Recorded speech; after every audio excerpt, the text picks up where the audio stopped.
Le cinéma de Bruce, un youtubeur qui parle de films des années 80 jusqu'à aujourd'hui. Vous verrez sur cette scène des films que vous connaissez peut-être pas, ou des films que vous avez vus après avoir sorti du cinéma. Salut, bienvenue au cinéma de Bruce. Aujourd'hui, je vais vous parler d'un film sorti en 2026 dont je parle bien de Descendants et la malédiction du pays des merveilles. J'avais déjà fait une vidéo sur les anciens films Descendants. Si vous n'avez pas vu ces vidéos, lien dans la description. Après ce spin-off, l'ascension de Red, qui était mauvais, hein, même s'il y avait de bonnes idées, hein, et vu des bandes annonces, ce film me présentait rien de bon. Qu'est-ce que j'en ai pensé finalement? C'était moyen. Bon, l'histoire, c'est après que Red et Chloé ont modifié la timeline, ils sont choqués de à quel point ils ont modifié la réalité. Et le chapelier fou est maintenant devenu un méchant dans cette continuité et a kidnappé la reine de cœur et a pris le pouvoir parce qu'il veut retrouver la montre qui permet de voyager dans le temps. Donc c'est là que Red, Chloé, accompagnés de d'enfants de gentils et d'enfants de méchants, vont s'allier pour aller dans le pays des merveilles et secourir sa mère et sauver le pays des merveilles. C'est ça l'histoire en gros. Et je m'attendais à pire, hein. Vraiment un film complètement à chier. C'était pas si mal, hein. Ouais, l'histoire était sympa à regarder. J'aime bien ces moments où les personnages, ça fait pause un moment et discutent un peu de leurs sentiments et de leur tragédie de leur vie. Ça me faisait un peu penser à The Amazing Digital Circus. Bon, une version moins bien, mais présent quand même. Hé, ça va? Ma meilleure amie s'est servie de moi comme appât. Tu crois que je sais pas ce que ça fait? Mon propre père veut s'en prendre à moi. Je pensais que je connaissais Red. Je l'ai même défendu. Mais, de son côté... Laisse tomber. Tu vois le bon côté de tout le monde. Moi, j'ai jamais eu ce privilège. Les chansons sont sympas à écouter, mais c'est pas du tout des chansons qui vont te marquer, hein, contrairement à celles de la trilogie originale. Parlons un peu des effets spéciaux. Ils sont très bien faits. Vraiment, c'est impeccable. C'est vachement mieux que la trilogie originale. Même dans la saison de Red, les effets spéciaux étaient vraiment très bien faits, hein. Mais c'est tout ça qu'il y a de meilleur par rapport à la trilogie originale. Ouais, hein, sinon ces descendants-là avec Rey sont vraiment moins bien que la trilogie originale. Elle était tellement intéressant au niveau des personnages, de l'histoire, de la morale. Là, c'est pas terrible. Mais bon, passons au vrai truc intéressant, ce qui va pas dans le film, hein. Il y a beaucoup de trucs à dire. Alors, déjà, les nouveaux personnages sont OSEF. T'en as une moitié qui servent à que dalle, d'autres sont un peu sympas. Ouais, ce que je dirais. Genre par exemple, lui, le fils d'un des persos de Encanto, je sais plus son nom, hein, parce que j'ai même pas regardé Encanto. Il est sympa, il aide, sa romance avec Red est un peu mignonne. Ah oui, il y a aussi un autre truc qui m'a énervé à propos de lui, hein. C'est quand il dit à Red et Chloé, ouais, on doit pas avoir confiance entre ces enfants de méchants. Je croyais qu'on avait dépassé ce préjugé depuis la trilogie originale, mais pour certains, on dirait que c'est pas le cas. Et puis je vois rien dans ces personnages qui te fait dire que ouais, on doit pas avoir confiance en eux. Et j'avais raison vu que tout le long du film, il y a rien qui te fait dire ouais, ils sont indignes de confiance. C'est même tout le contraire. Par contre, son pote Roby Desbois, le fils du Robin des Bois. Alors, je tiens à préciser que Robin des Bois, dans la version de Disney, c'est un renard anthropomorphe. Pourquoi Roby, lui, c'est un humain? Et encore, si c'était que ça, le perso sert à rien. Tu peux écrire le même film en l'enlevant de l'histoire, ça reviendrait au même. T'as qui d'autre? Bah ouais, t'as Pink. Alors là, quand j'ai vu Pink, j'ai eu l'impression que Bridget jeune a eu tellement de succès, et c'est un peu le cas, hein, les gens adorent ce personnage dans la communauté, hein, qu'ils ont voulu la faire revenir sans vraiment la faire revenir parce que du coup ça aurait été incohérent. Donc on nous amène Pink, la sœur de Red, qui est apparue grâce à cette nouvelle chronologie et qui est un peu une version junior de Bridget, mais en moins bien.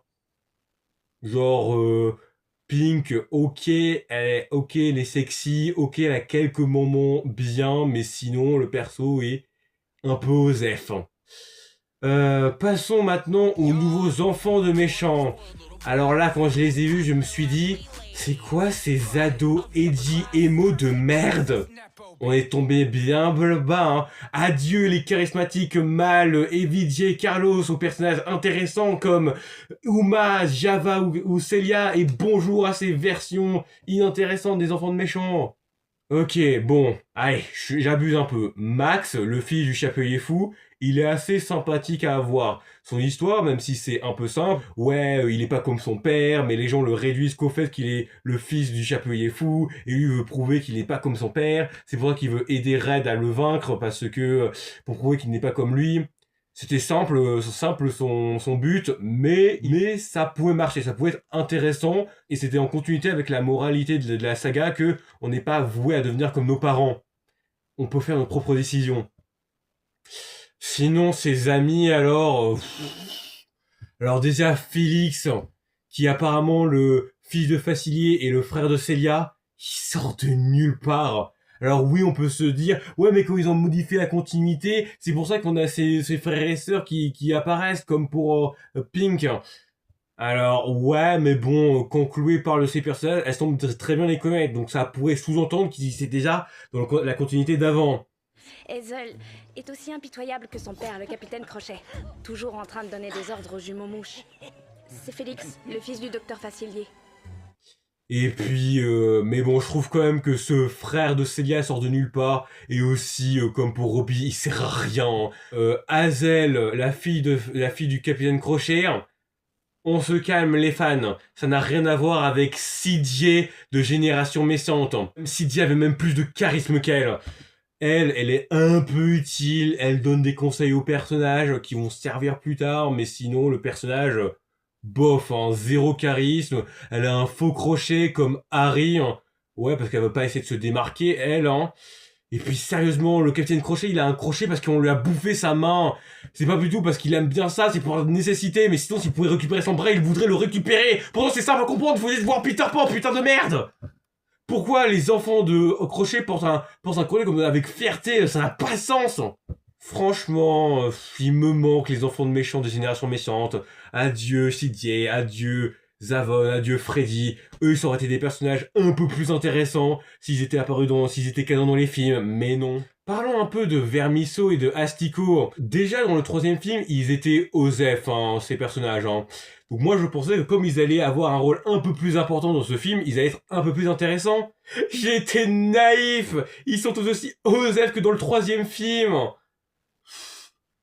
Bon, après, la seule chose qu'on nous a appris, c'est que ils ne sont pas muets. Parce qu'il y a quelques moments où ils parlent, mais la plupart du temps, ils sont muets. Ils parlent pas, hein.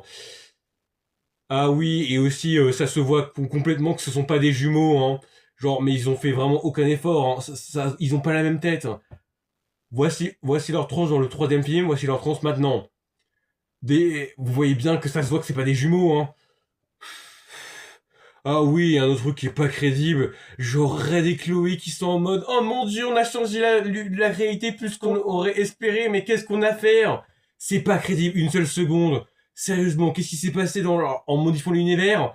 Les gens sont joyeux, ils sont souriants, t'as quelques persos émo et d'idées de merde, et t'as juste le chapelet qui est devenu un peu méchant, mais j'aimerais trop que Red et Chloé lisent le comics Flashpoint pour qu'elles se rendent compte que elle s'en sort pas si mal, hein, comparé à Barry, hein.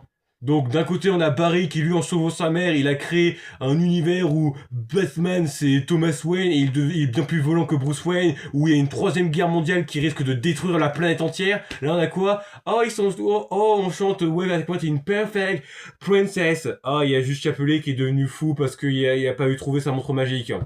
Waouh, vous vous en sentez vraiment pas si mal, hein. Puis parlons un peu aussi du Chapelier Fou. Oui, il a été envoyé dans l'île de l'oubli parce qu'il était obsédé par une montre qui voyage dans le temps, parce qu'il a vu 2 filles voyager dans le temps. Alors déjà, gros redcon, il a jamais été là dans l'ascension de Red quand ils étaient dans le passé. Et là, il y a un flashback qui veut nous prouver que si. Waouh, ça c'est du redcon, hein. Et sérieusement, être envoyé dans l'île de l'oubli parce que t'étais obsédé par une montre et qu'on te traite de fou pour ça, mais n'importe quoi, hein. s'ils sont envoyés dans l'île de l'oubli, les méchants, si les méchants étaient envoyés dans l'île de l'oubli, c'est pas parce qu'ils étaient fous, c'est parce qu'ils étaient dangereux, ils ont commis des crimes. C'est pour ça que l'île de l'oubli a existé, pour qu'ils soient plus une menace. Là, je trouvais ça léger hein, pour le Chapelier Fou. Pour Bridget et Ella, enfin Cinderella, quelques scènes dont on les voit étaient un peu sympathiques. C'était un peu marrant que leur façon d'interagir. Surtout quand Bridget voit Cendrillon et dit « Attends, t'as porté un pantalon là ?» Ok, ça va, tout va bien. J'avoue, ça m'a un peu marqué cette réplique. Et leur chanson ensemble où ils parlent de ce qu'ils ont été avant et qu'elles sont maintenant, et c'est un peu sympa. Et on voit un petit caméo de la Bridget du passé, parce qu'il voulait la faire revenir sans être incohérent. J'ai pas oublié de parler autre chose dans ce film. Ah oui, j'ai oublié de parler d'un autre truc. Et là, spoiler alerte. Mais bon, ça va, on parle de descendants, donc c'est pas des révélations incroyables. Genre, il y a Chloé qui se dit qu'elles se sont délaissées par Red, elles sent qu'elle se sert d'elle. C'est complètement forcé le drama entre ces deux-là, en fait. Il y a rien de vraiment crédible sur le fait qu'elles se sont abandonnées, qu'elles pensent que Red préfère les enfants de méchants. Ah oui, et puis il y a Max qui va découvrir que le temps a été modifié et que sa vie était bien plus paisible avec son père. What? Max existait dans la continuité principale? Ça aussi, gros retcon, il a jamais été mentionné que le Chapelier Fou avait un fils. Je pense qu'on le saurait, il aurait été mentionné, il aurait fait un caméo.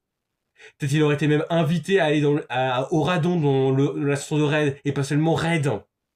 Aucun sens. Donc, naturellement, Max est énervé après Red, et veut du coup modifier le temps, et pour reavoir la vue qu'il avait eue avant. Voilà, Max est vraiment le seul personnage un peu créé dans ce film et un peu réussi. Mais bon, il va faire l'erreur de transformer Chloé en une méchante. Et Chloé en méchante, pour le peu qu'on voit ça, elle est nulle à chier. Hein. Attends, c'est quoi ce nouveau look? Red. Tu vois, ça m'amusait plus beaucoup d'être gentille. Alors j'ai décidé de devenir comme toi. Cruelle. Sans pitié. Égoïste. Sans cœur. T'aimes la nouvelle moi? Franchement, hein, Chloé est vraiment le perso le moins réussi de tout le film. Hein. Red encore, ça passe. C'est assez crédible son développement de « Oh mon Dieu, tout a changé. Est-ce que je suis vraiment devenu quelqu'un de mauvais ou est-ce que je suis quelqu'un de bien ?»